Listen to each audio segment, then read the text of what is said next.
నమః సంస్కృతాయ UGC net సంస్కృత అభ్యాసానికి పునఃస్వాగతం. ఈరోజు వైదిక సాహిత్యంలో ఋషి ఛందః దేవతా వినియోగం గురించి చెప్పుకోబడుతుంది. ప్రతి వేదములో, ప్రతి సూక్తములో మరియు ప్రతి మంత్రములో ఋషి ఛందః దేవత గురించిన ప్రస్తావన ఉంటుంది. కేవలం మంత్రార్థ జ్ఞానమే కాకుండా ఋషి, ఆ మంత్రానికి సంబంధించిన ఋషి ఛందః దేవతా జ్ఞానము కూడా చాలా అవసరము. ఎందుకంటే ఎవరైతే కేవలం వేదమంత్రార్థం వరకే అధ్యయనం చేస్తారో అప్పుడు ఆ మంత్రం వారికి కంటకం వలె ఉంటుంది, కంటకం వలె మారుతుంది అని ఒక శ్లోకం కూడా ఉంది. ఋషిశ్చందో దేవతాని బ్రాహ్మణార్థం స్వరాద్యపి అవిదిత్వా ప్రయుజానో మంత్రకంటక ఉచ్యతే. అండ్ అలాగే ఎవరైనా గురువు ఋషి ఛందః దేవతా వినియోగం తెలియకుండా లేదా చెప్పకుండా శిష్యులకు అధ్యాపనం చేస్తారో వారు పాపాన్ని పొందుతారు అని ఈ విధంగా శ్లోకం ఉంది. అవిదిత్వా ఋషిం ఛందో దైవతం యోగమేవచ యో అధ్యాపయేత్ జపేత్వాపి పాపీయాన్ జాయతే తు సహ అని. ఇప్పుడు ఋషి అనే మొదటి భాగం చూస్తే ఋషి అనే శబ్దము ఋష్ ధాతు గమనార్థంలో దీనికి ఇన్ ప్రత్యయం జోడించినప్పుడు ఋషి శబ్దము ఉత్పన్నం అవుతుంది.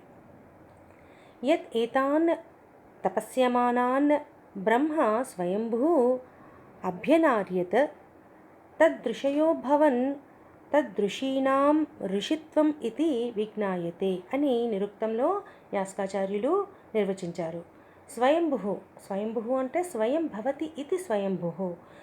ఆ స్వయంభు బ్రహ్మ స్వయంగా ఋషుల సమక్షంకు వెళ్ళినందున వారికి ఆ ఋషిత్వం వచ్చింది అని దీని అర్థం.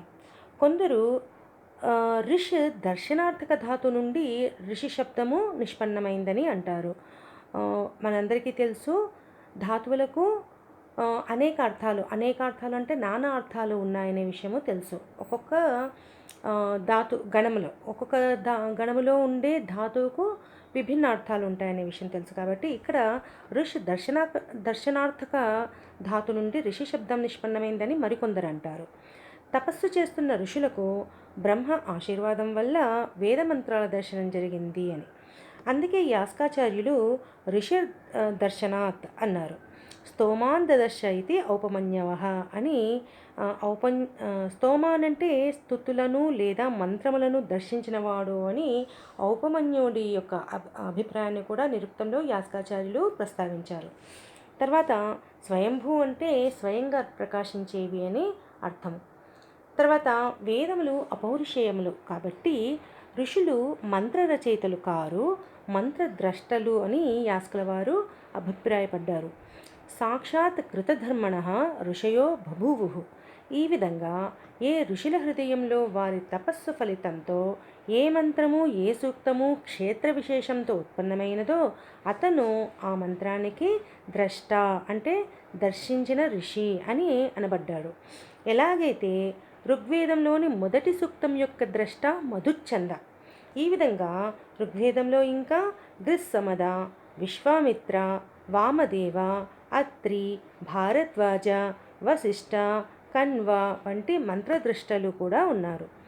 యుగాంతం తర్వాత కల్పం యొక్క ఆరంభంలో ఋషులకు తపస్సు వల్ల వేదం ప్రాప్తిస్తుంది. ఈ విషయం గురించిన శ్లోకము యుగాంతే అంతర్హితాన్ వేదాన్ సేతిహాసాన్ మహర్షయః లేభిరే తపసా పూర్వమనుజ్ఞాత స్వయంభువ అని. తర్వాత రెండవ విభాగం ఏంటంటే దేవత.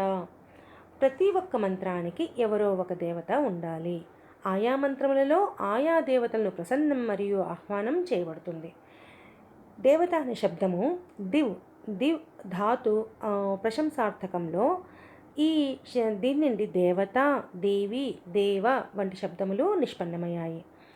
ఎవరైతే లేదా ఏదైతే స్వయంగా ప్రకాశిస్తుందో వారు లేదా అది దేవత లేదా దేవః అనబడుతుంది. నిరుక్తంలో దేవో దానాద్వా దీపనాద్వా ద్యోతనాద్వా భవతి అని నిర్వచనం. ఎవరైతే దాత స్వయం ప్రకాశకం స్వతేజస్సుతో ఇతర పదార్థాలను ప్రకాశింపచేస్తారో వారు లేదా అది దేవః లేదా దేవత. ఈ ప్రకారంగా మంత్రం యొక్క చైతన్యంలో దేవత ఉంటుంది. ఎందుకంటే చైతన్యం అనేది స్వయం ప్రకాశకం కనుక సచ్చిదానందాత్మ స్వరూపమే దేవత అని విద్వాంసుల అభిప్రాయం. ఋగ్వేదంలో కూడా ఇలా ఉంది. ఏకం సద్ విప్రా బహుదా వదంతి అగ్నిం యమం మాతరిష్వాణం ఆహుహు. ఎలాగైతే ఒక్క వాయువుకే అగ్ని, యమ, మాతరిష్వ మొదలైన పేర్లు ఉన్నాయో అదేవిధంగా ఒక్కరే అయి ఉన్న బ్రహ్మ యొక్క వివిధ పేర్లు వివిధ విద్వాంసుల ద్వారా చెప్పబడ్డాయి అనే అర్థం.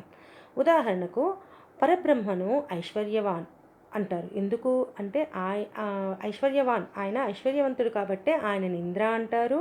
అలాగే ఆయన సర్వత్ర వ్యాపించి ఉండే గుణం ఉంది కాబట్టి ఆయనను విష్ణు అన్నారు.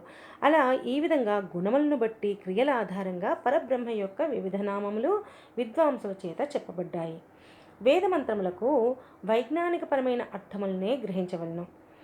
యత్ శబ్ద అహం తదస్మాకం ప్రమాణం, యచ్చబ్ద అహం తదస్మాకం ప్రమాణం అని పతంజలి మహాభాష్యంలో చెప్పినట్లు వేద శబ్దముల ద్వారా ప్రతిపాదితమైన అర్థమే ప్రమాణము. అంతేగాని పాశ్చాత్య విద్వాంసులు అగ్ని, ఇంద్ర, వరుణ, మరుత్, అశ్విని మొదలగు పదములకు కేవలం దేవతా అర్థములనే స్వీకరించారు. కానీ అవి ఏంటి అంటే పారిభాషిక పదములు, ప్రత్యేకమైన విశిష్టమైన అర్థములను సూచించే పదాలవి. అనేక అర్థములకు అవి ద్యోతకములు. వివిధ శాస్త్రములలో అవి విభిన్న అర్థములలో ప్రయోగించబడ్డాయి. ఉదాహరణకు నహ్యేషు ప్రత్యక్షమస్తి అనృషే తపసోవా, అనృషేహే తపసోవా అని నిరుక్తంలో చెప్పబడింది. అంటే ఋషి తపస్వి కాని వారికి ఈ మంత్రార్థం అనేది యథార్థంగా బోధపడదు అనే అర్థము. వేదములందు ఎనర్జీ అంటే ఊర్జాశక్తికి ప్రతినిధిగానే అగ్ని చెప్పబడింది. వేదమందు పొటెన్షియల్ ఎనర్జీకి పయస్ అనే శబ్దం చెప్పబడింది. మత్తేషు అగ్నిరమృతో నిధాయి అని యజుర్వేదంలో ఉంది. అంటే అగ్ని అంటే ఇక్కడ శక్తి అనేది నశించదు, అది అమరము అనే అర్థము. వేదములలో ఆకాశమందలి విద్యుత్తును ఊర్వశి అని చెప్పబడింది. అది దీర్ఘాయువుకు సాధనంగా ఈ విధంగా చెప్పబడింది. రుక్ మంత్రములో విద్యుత్ నయ ప్రోర్వశి నిరత దీర్ఘమాయు, పూర్తి మంత్రం రాయలేదు. ఎలక్ట్రోమాగ్నెటిక్ ఫీల్డ్స్ని మరుద్దేవతలుగా కూడా చెప్పడం జరిగింది. విద్యున్న తస్థౌ మరుతో రథేషు, ఇది రుక్ మంత్రము. అలాగే సూర్యుడు సౌరమండలం నందలి గ్రహ ఉపగ్రహాలకు గతి, ప్రగతి, వికాసము, వినాశము, ఇంకా జగత్తునకు జీవనశక్తి సూర్యుడి వల్లే లభిస్తుంది. కాబట్టి సూర్యుడిని ప్రపంచమునకు ఆత్మ వంటి వాడని కూడా యజుర్వేదంలో ఇలా చెప్పబడింది. సూర్య ఆత్మ జగతః తస్తుష్చ అనే అర్థం. అంటే స్థావర జంగమ రెండు జగత్తులకు కూడా సూర్యుడు ఆత్మ వంటివాడు అని అర్థము. సూర్యుడి శక్తికి ఆధారము సోమము అని అథర్వవేదంలో చెప్పబడింది. సోమము అంటే ఇక్కడ హైడ్రోజన్. సోమేద ఇంకా మంత్రం పూర్తిగా లేదు, అది ఆదిత్య బలినః అని అర్థము. అథర్వవేదంలోని మంత్ర సంఖ్య ఇవ్వబడింది, చూసుకోవచ్చు. తర్వాత కాబట్టి మహర్షుల మంత్రద్రష్టల యొక్క అర్థమును గురించి ఎవరైనా ఔత్సాహికులు ఉంటే పరిశోధించి తెలుసుకోవాలి. కానీ పాశ్చాత్య విద్వాంసుల దృష్టికోణంలో చూస్తే ఎప్పటికీ కూడా వేద విజ్ఞానం అనేది బోధపడుతూ దేవత అనేది ఏ సందర్భంలో చెప్పారనేది కూడా అర్థమవ్వదు. యాస్కాచార్యులు కేవలము అగ్ని, ఇంద్ర, సూర్య ఈ ముగ్గురినే దేవతలుగా భావించారు. తాసాం ఏవ భక్తి సాహచర్యాత్ బహూని నామధేయాన్ని భవంతి కర్మ పృథకత్వాత్ వా, అంటే ఈ ముగ్గురు దేవతల నుండే మిగిలిన దేవతల ఉత్పత్తి జరిగింది అని. దీనికి దృష్టాంతంగా కొన్ని చెప్పుకోవచ్చు. వేదాలలో అగ్నితత్వపు శక్తి యొక్క రూపాలను అనేక దేవతల పేర్లతో వర్ణించబడింది. ఇంద్ర, విష్ణు, బ్రహ్మ, ధాత, మిత్ర, వరుణ, అర్యమ, త్వష్ట, రుద్ర, మరుత్, పూష మొదలైనవి. ఈ అగ్నిశక్తి దేవతయే కాక మహాదేవతల రూపంలో ఉన్నదని కూడా చెప్పబడింది. అది నిర్వహించు వివిధ కార్యకలాపాల ఆధారంగా అదితి, ఇళ, సరస్వతి, భారతి అనే పేర్లతో కూడా వర్ణించబడినది.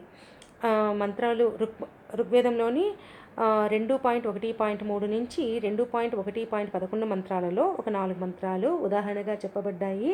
త్వం అగ్న ఇంద్రః, త్వం విష్ణుః, త్వం బ్రహ్మ, త్వం వరుణః, త్వం మిత్రః, త్వం అర్యమ, త్వం రుద్రః, త్వం మారుతం, త్వం పూష, త్వం అతిథి, త్వం భారతి, త్వం ఇడా, త్వం సరస్వతి, ఈ విధంగా.